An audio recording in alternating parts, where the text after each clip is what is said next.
Cuando venía para aquí me acordé de una situación similar que ocurre en Facultad de Derecho, donde hay una clínica.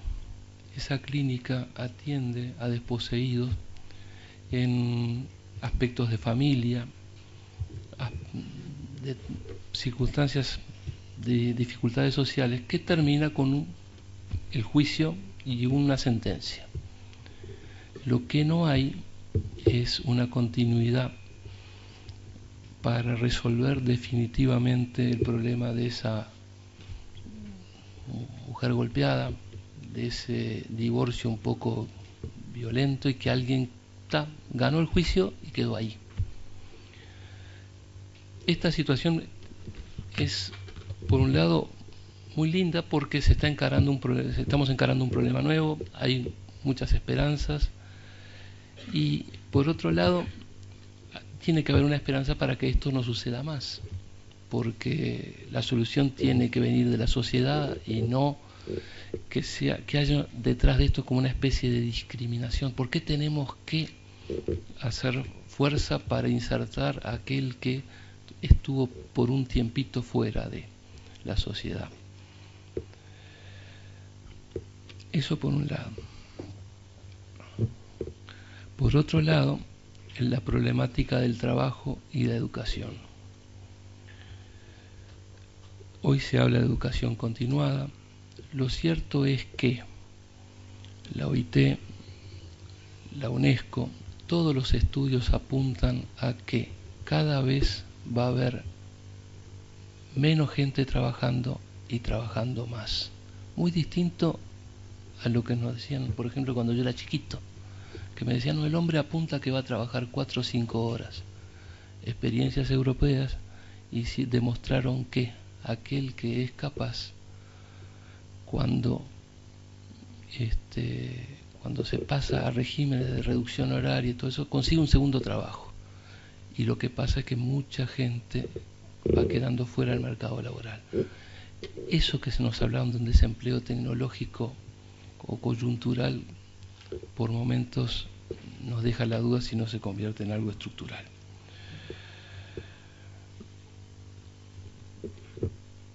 Antes de agradecer a los presentes, quiero remarcar que aquí hay un gran ausente. En todo proceso educativo está la institución, están los docentes, y debería estar el alumno. El alumno no está hoy aquí, y quizás es algo que tenemos que apuntar, parte de esa inserción en un futuro, integrarlo a este tipo de actividad también.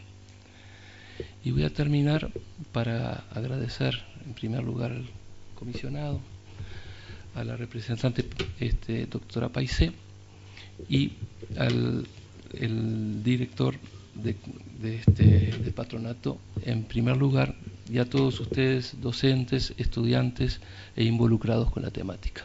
Muchas gracias. Muy buenas tardes, estimados señoras y señores. Gracias por acudir al llamado de este primer encuentro taller hacia una estrategia postpenitenciaria, desafíos para la reinserción social y laboral, personas con experiencia carcelaria, hombres y mujeres de 40 años y más. Quisiéramos saludar en primer lugar y muy especialmente, sobre todo el día de hoy, a la presencia de los señores Dr. Álvaro Garcés, comisionado parlamentario por el sistema de carcelario, al licenciado Jaime Saavedra, director general del Patronato Nacional de Encarcelados y Liberados, al representante del comisario inspector Jorge Sosa, director del Centro de Rehabilitación de Punta Rieles, a la diputada experta en el tema Daniela Paise, a los representantes de algún ministerio de trabajo, educación que estén ahora aquí presentes, y me disculpen, no saben los nombres. Nuestros agradecimientos también para las instituciones privadas y ONG que acuden a esta reunión para conformar la red local del proyecto CID. Agradecemos también la presencia de nuestro decano subrogante, y yo les voy a contar un poco en qué consiste el proyecto CID. El proyecto CID, Conocimiento, Inclusión y Desarrollo, es una iniciativa financiada por la Unión Europea bajo el marco jurídico del proyecto Alfa 3, regulado en el reglamento 1905 del año 2006. Entre los objetivos generales de este proyecto podemos mencionar mejorar el acceso a la formación universitaria, en particular a la formación continua y recurrente de personas en desventaja social, desarrollando la conexión y la integración entre la universidad, el sistema productivo, social y territorial de todos aquellos países de América Latina y el Caribe que son destinatarios de esta intervención, a través del rol crucial de las universidades en el diseño de implementación de los llamados Pactos para el Aprendizaje y Conocimiento, PACS. Contribuir también al proceso de integración regional en América Latina, promoviendo avances hacia la creación de un área común de educación superior en la región y desarrollando sus sinergias con la Unión Europea. El proyecto CIT es una acción sistémica de cohesión social, de inclusión y de desarrollo local, que tiene la finalidad de mejorar el acceso a la formación universitaria de personas en situación, y aquí voy a hacer un aporte personal, de extrema vulnerabilidad social, como dicen por ahí, los marginados de los marginados. Esta reunión se enmarca en la primera etapa del proyecto, que corresponde por una parte al lanzamiento del proyecto CIT como tal, y además a la integración de los actores relevantes en esta área local. Esta red local tendría que estar conformada por las siguientes entidades: instituciones públicas y locales, organismos sindicales y de representación de los trabajadores, organizaciones de representantes de la sociedad civil, entes formativos dedicados a la instrucción, sean estas escuelas o entes de formación en general, ONGs que se ocupan de hombres y mujeres en condiciones de desventaja social, y no mucho por menos importante, a las empresas, que serían las cuales estas personas podrían llegar a reinsertarse. El comité CIT local se constituye en el interlocutor privilegiado entre la demanda proveniente del contexto socioeconómico de referencia y la oferta formativa que les pueden ofrecer las universidades. Contribuye a la verificación de las necesidades formativas y a la definición del currículum de los potenciales estudiantes en términos de innovación, de formación y de profesionalismo. Los comités CIT locales deberán estar constituidos por empresas, por sindicatos, por el tercer sector y por las instituciones locales, además de los representantes de las universidades que se quieran adherir a este pacto. Será además un sistema de consulta permanente que responderá al objetivo de reforzar significativamente la relación entre la universidad y el sistema de referencia externa. Agradecemos nuevamente su presencia en esta reunión y esperamos contar con todo su apoyo y sobre todo con la experiencia que ustedes tienen para conformar la red local CIT de acción social, que será la encargada de definir las acciones para la formación y la inserción laboral de estos grupos vulnerables de la sociedad. Gracias.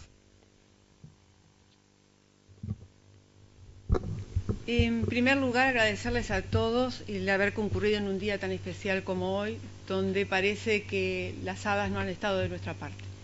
Pero de todas maneras, este es el puntapié inicial de un proyecto de largo aliento, en el cual evidentemente todos tenemos nuestra aportación desde nuestro lugar particular en el que estamos trabajando para conformar una estrategia postcarcelaria de inclusión no solo social, sino laboral. ¿Dónde está realmente la libertad del ser humano? Es en la potencialidad de valerse por sí mismo. Y a eso es a lo que tendemos. Antes de comenzar con las ponencias, quiero recordarles que dentro de la carpetita que tienen ustedes hay un formulario que les agradecemos lo rellenen, pues con esos datos vamos a ir conformando la red de vinculación de este proyecto. Por favor, no olvidar entregárnoslo al terminar esta reunión, que vamos a tratar de hacerla lo más corta posible en virtud del paro de locomoción que va en contra de nosotros. Le damos la bienvenida al comisionado carcelario, doctor Álvaro Garcés, quien nos va a iniciar comentando sobre esta temática y ayudándonos a reflexionar sobre la misma para iniciar todo este largo camino que nos espera. Adelante. Mi saludo a las autoridades de la Universidad de la Empresa, al señor director general de Patronato, a la diputada Daniela Paisé, expresidenta de la Comisión de Seguimiento del sistema penitenciario. Por intermedio de la diputada estoy saludando también a las actuales secretarias y exsecretarias que nos acompañan. Esta comisión bicameral es el órgano de relacionamiento entre la institución comisionado parlamentario y su mandante, que es la Asamblea General. Y, por supuesto, la bienvenida a todas y todos en este día, que, como ha dicho Lorna, nos invita de alguna forma a la brevedad. Hoy me decía un conocido sobre lo sorprendido que estaba, y mi saludo desde luego al señor representante del comisario inspector Sosa y director de Punta de Rieles. Me decía un conocido la importancia de hablar sobre la inclusión, porque normalmente estamos hablando de las dificultades y los problemas que existen en el sistema carcelario. Entonces, la idea general que nosotros queremos resaltar, un poco como idea inicial de este seminario, es la importancia de la inclusión de aquellos que forman parte de la sociedad. A veces se dice que en algún momento las personas privadas de libertad van a volver a la sociedad, son parte de la sociedad. Están accidentalmente tras la reja. Esto supone temporariamente la suspensión de uno de los derechos que la Carta nos reconoce a todos como habitantes de este país, que es la libertad ambulatoria. Todos los demás derechos se mantienen, salvo en algunos casos la suspensión temporal de la ciudadanía, se mantienen intangibles. Y es muy importante tener en cuenta que la inclusión es la mejor estrategia para la seguridad pública. En otros tiempos, cuando el patronato trabajaba con muy buena voluntad, pero tal vez con algo menos de medios, y nosotros somos eternos desconformes y siempre queremos más medios para el patronato, recuerdo que algunas personas a quienes se les daba la libertad a la hora cero, cuando, por ejemplo, se producía el vencimiento de la condena, comenzaban a caminar desde el penal de Libertad hacia Montevideo, y a veces ni siquiera llegaban a Montevideo porque, por ejemplo, cometían un delito, robaban una bicicleta para poder llegar al barrio. Normalmente se les provee, y se les proveía ya desde aquella época, el boleto, pero alguna vez podía pasar que esto no ocurría. Esto nos ha llevado a la certeza que cuando hay una situación de este tipo, la recuperación de la libertad en los hechos es vivida como un momento crítico, y uno dice, en realidad debería ser todo lo contrario. La recuperación de la libertad es a veces tan difícil y tan crítica en la vida de una persona que ha estado privada de libertad como la propia pérdida de la libertad ambulatoria. La pérdida de la libertad ambulatoria muchas veces significa una gran frustración, tal vez la ruptura de un proyecto de vida, no definitiva, depende de nosotros que no sea una ruptura definitiva, sino en todo caso un quiebre transitorio, pero la salida suele ser sumamente traumática. Y nosotros tenemos cifras en este sentido que son bastante elocuentes. La reincidencia en Uruguay, que no es demasiado distinta a la que ocurre en otros países, pero esto no es excusa absolutoria, ronda el 70%. Es decir, que de cada 10 personas que están privadas de libertad, hay casi 7 candidatos a volver más tarde o más temprano. Y esa posibilidad aumenta cuando se trata de jóvenes que han cometido en algún momento algún delito contra la propiedad. Entonces, el verbo aquí es incluir. El trabajo es, en este sentido, uno de los ejes junto con la educación. El trabajo de ninguna manera puede ser una especie de prolongación o adición a la pena. A veces se reclama que las personas trabajen, pero se hace este reclamo más desde una perspectiva punitiva que desde una perspectiva de la inclusión. Y tal vez en muchos esté presente la fantasía de la persona picando piedra, como por ejemplo en tiempos del militarismo del siglo XIX, en el taller de adoquines. Frente a esto, hay que tener presente que el trabajo es un derecho, aún tratándose de personas privadas de libertad, es un derecho. Y que entonces el proveer una oportunidad de trabajo es no solo el cumplimiento de un derecho esencial, sino también una estrategia de seguridad. En algunas cárceles del interior tenemos las chacras. Yo quiero mencionar expresamente esta experiencia que ha evolucionado en los últimos años. En principio las chacras eran simplemente unidades productivas que eran vistas como lugares para producir bienes que podrían contribuir a un menor gasto en la cárcel. Desde hace un tiempo, más concretamente desde 2005 en adelante, se ha tendido a potenciar el segmento de la reclusión en confianza, las chacras. Hay cerca de 300 personas que están trabajando en unidades abiertas en todo el país. Nosotros tenemos la certeza, y lo hemos planteado a la Comisión de Seguimiento del Sistema Penitenciario, que podrían ser el doble, ya, sin necesidad de una mayor inversión. Esto significaría, de alguna forma, una muy buena señal desde dentro del sistema carcelario hacia la sociedad toda. Porque cuando en general se reclama que las personas privadas de libertad trabajen, prácticamente se encubre una especie de reproche, porque suele decirse, están privados de libertad, no producen y todavía nosotros tenemos que contribuir al sustento de toda esta cantidad de personas. ¿Por qué no trabajan? Yo les puedo decir que en este momento hay casi 300 personas que están trabajando día a día. Esto no es noticia, en general no se conoce. Y sin embargo, quienes están trabajando están dando una señal muy positiva y, saben, esa reincidencia que ronda el 70% a nivel general, disminuye a menos de un 10% cuando se trata de personas que han pasado por todo el ciclo de la progresividad, es decir, que empezaron en celdarios más cerrados y llegaron a esas unidades de confianza. Lo que demuestra que ese clásico principio de la progresividad, es decir, hacer que la vida en reclusión se parezca cada día más a la futura vida en libertad y cada día menos a la vida en reclusión, es una máxima muy sabia y muy efectiva desde el punto de vista de la inclusión. Quiero cerrar esta brevísima introducción resaltando dos ideas. La importancia, primero, del Patronato Nacional. El Patronato Nacional fue creado en tiempos del doctor Juan Carlos Gómez Fole, cuando, allá por 1934, se vislumbraba ya la necesidad de hacer algo por la persona que estaba privada de libertad, pero que próximamente iba a ser un liberado. Y ha transcurrido varias etapas. A partir del 2010 el patronato está transitando un proceso de reconversión que yo quiero reconocer y saludar, ya que está presente el señor director general.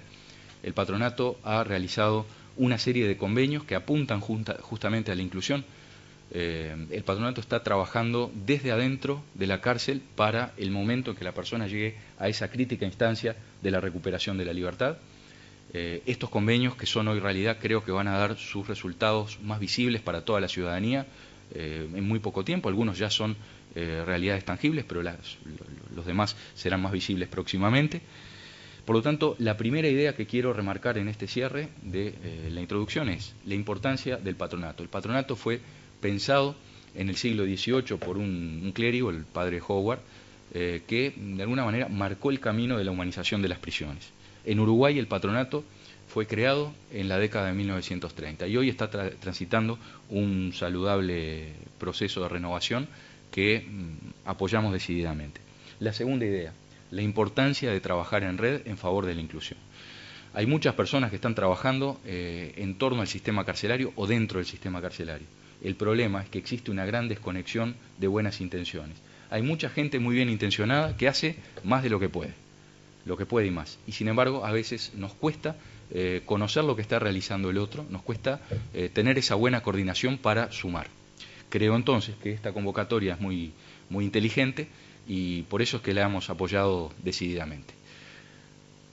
Lo prometido desde el comienzo, la brevedad para dar paso a las otras intervenciones. Gracias por la atención. Muchas gracias. Bueno, y tal como resaltaba Álvaro, la importancia del patronato, vamos a escuchar entonces a su director. Bueno, muchas gracias a todos. Yo,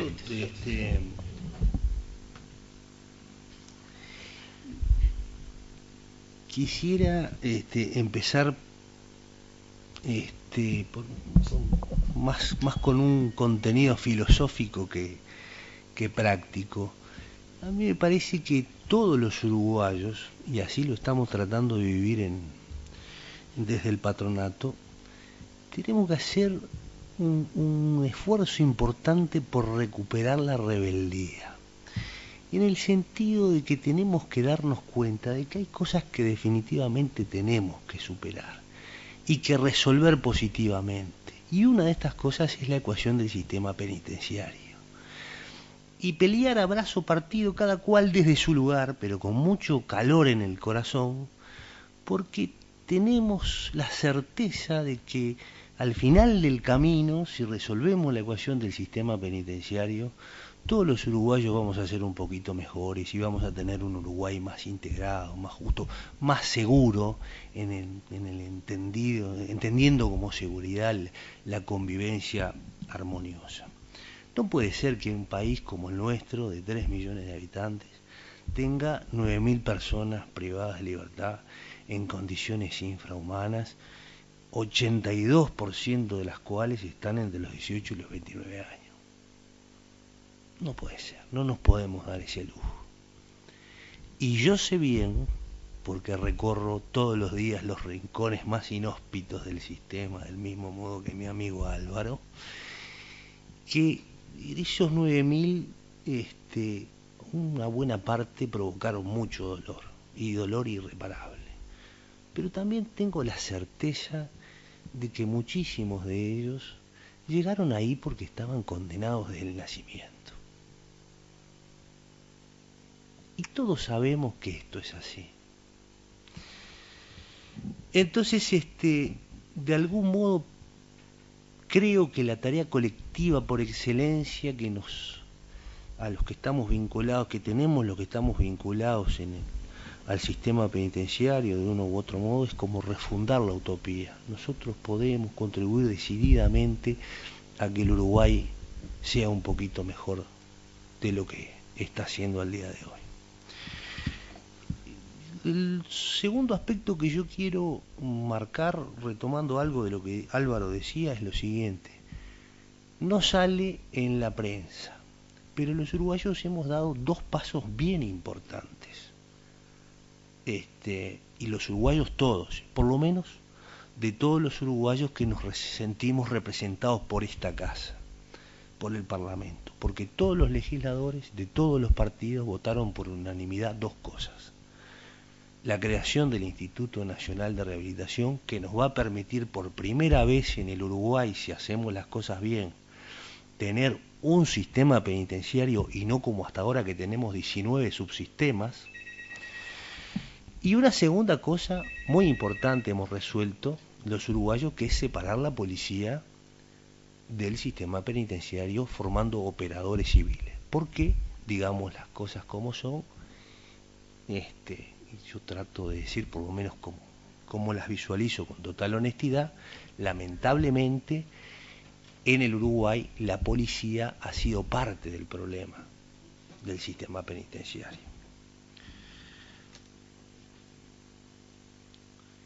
Esto son como condiciones de borde muy auspiciosas para que, haciendo las cosas bien, podamos entre todos resolver este espinoso asunto.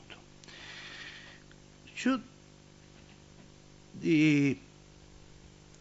concretamente, y vinculado al asunto que nos ocupa en el día de hoy, empiezo por plantearles la situación con la que yo me encontré. Los uruguayos no teníamos política postpenitenciaria, no tenemos política postpenitenciaria. No hay un programa para la persona que va a ser liberada. No hay. Entendiendo como programa un conjunto coordinado de acciones que establece objetivos generales, objetivos específicos, indicadores. No había nada de eso. Y todavía no lo hay. Pero tanto no lo hay que nosotros ni siquiera sabemos al día de hoy fehacientemente, por fuente propia del sistema penitenciario, cuántas personas liberadas tenemos día a día.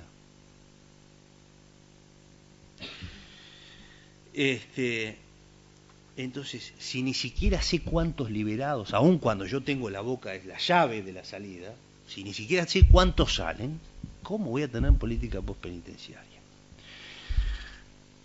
Ese es el punto de partida. Ahora, Uruguay tiene la institucionalidad como para tener buenos planes de pregreso. Pasa que hay que poner pienso y hay que unificar criterios, hay que hacer un ajuste del diseño institucional. Es decir, la primera cosa, el patronato es la institución que está en condiciones de acompañar a aquellos que salen del sistema penitenciario eficientemente, siempre y cuando están dentro de las unidades penitenciarias, hayamos tomado contacto con él, lo conozcamos a su familia y hagamos un plan de acción desde el momento en que entró hasta cuando va a salir. Y eso el patronato no lo estaba haciendo. Al patronato pasaban los que querían voluntariamente una vez que salieron del sistema penitenciario. ¿Se entiende esto o soy muy confuso? Entonces, si yo ofrezco en todas las unidades penitenciarias posibilidades de trabajo y junto con el trabajo de la capacitación y posibilidades educativas en cualquiera de sus modalidades, y ofrezco acceso a los bienes culturales y ofrezco acceso al deporte y a la recreación y acompaño el tránsito penoso de alguien que ha perdido su libertad por el sistema penitenciario y acompaño a su familia, es razonable suponer que voy a tener más éxito con esa persona una vez que esa persona sale, que si sigo trabajando como hasta ahora, es decir, que empiezo a construir el vínculo una vez que salió del sistema penitenciario.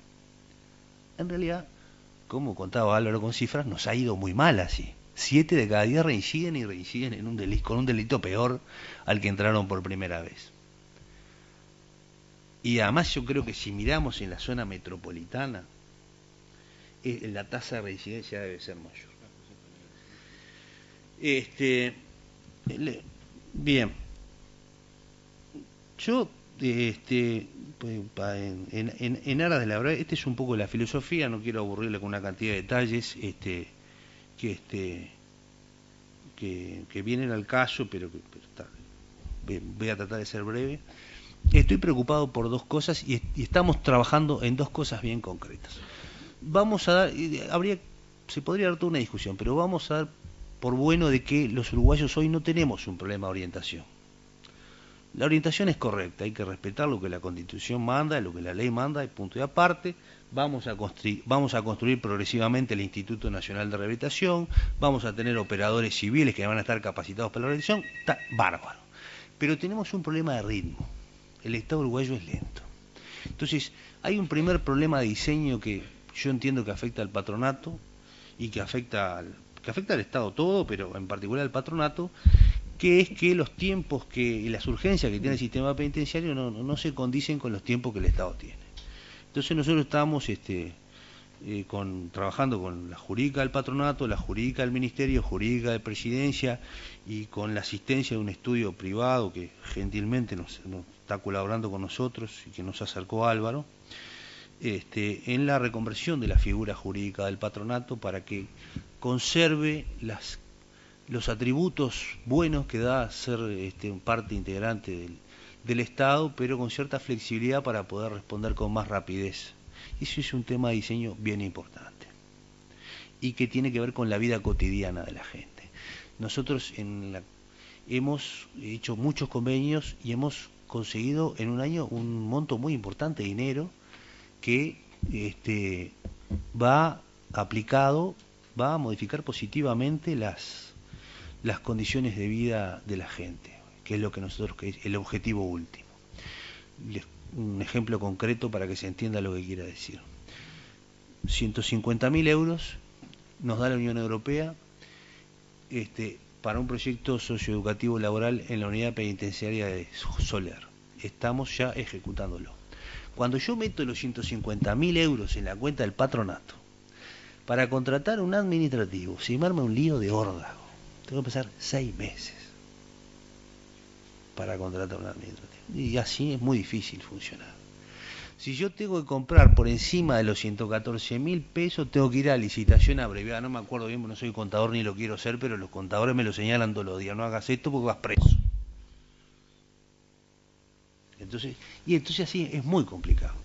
Entonces, hay un tema de diseño que es del patronato y que es va a ser del Instituto Nacional de Rehabilitación todo, sobre el que nosotros tenemos puesta la mina, pero Uruguay puede solucionar esto. Y el otro tema es, para mí clave, que el sistema penitenciario deje de ser el terreno de la mera opinión para ser un terreno objeto de análisis científico a los efectos de saber si avanzamos o no avanzamos. No basta que Jaimito se sienta acá y diga, mire que el patronato está fenómeno. Y entonces cuando se termine el mandato de Jaimito, Jaimito dice que está fenómeno y viene Álvaro y dice, no, Jaimito es un desastre y el patronato es un desastre. Y no hay ningún elemento objetivo que nos permita